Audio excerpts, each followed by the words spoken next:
My name is Mychael Julianne Bond. I am the granddaughter of Julian Bond. And tonight, we would like to share some stories to give you some context on the person that Julian Bond was. My mother, Jane, and her brothers, Julian and James,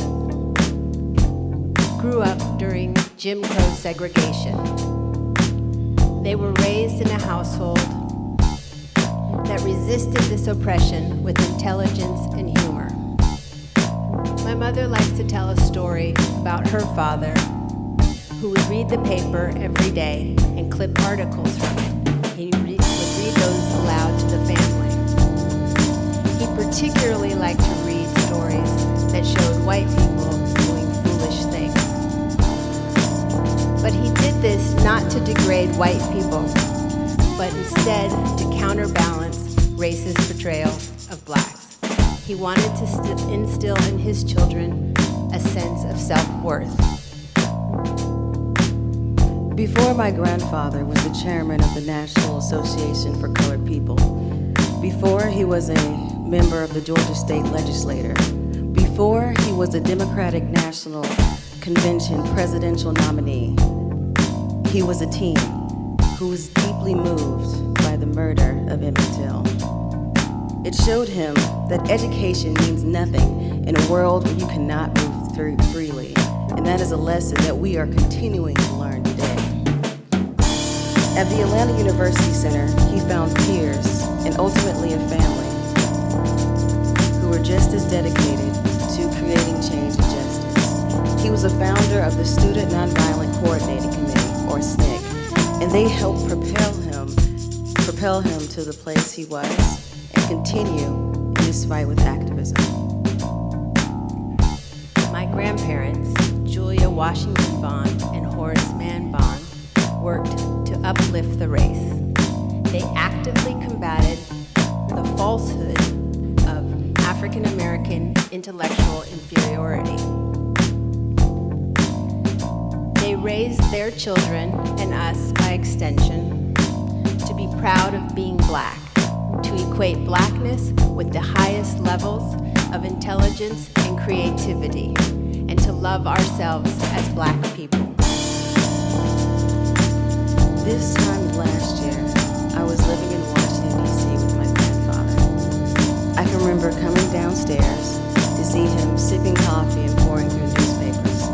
Being informed of the world was a part of the daily meditation that he practiced throughout his life. While in Washington, D.C., we attended the 1964 Civil Rights Act exhibition in the Library of Congress, where he is a part of the installation. During that time, walking through those exhibits, he was brought to tears to see all of his friends and family who was lost through that struggle. There will never be another Julian Bond.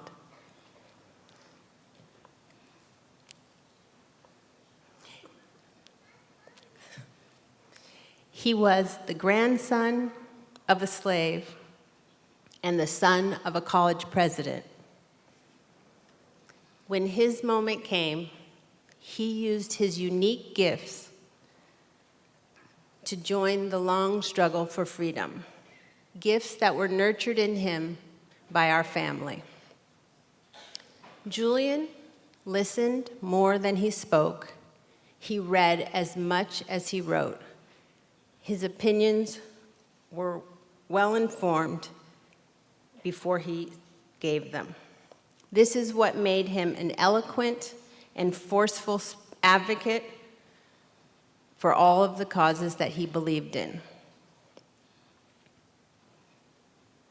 Uncle Julian wanted to be known as a race man. He loved black people. Empowered by that love, he was able to dedicate his entire life to the fight for civil rights and equality for everyone. That day in the Library of Congress, I found a quote that perfectly describes my grandfather. Words are like actions, and actions are a kind of words. We, like Julian, believe.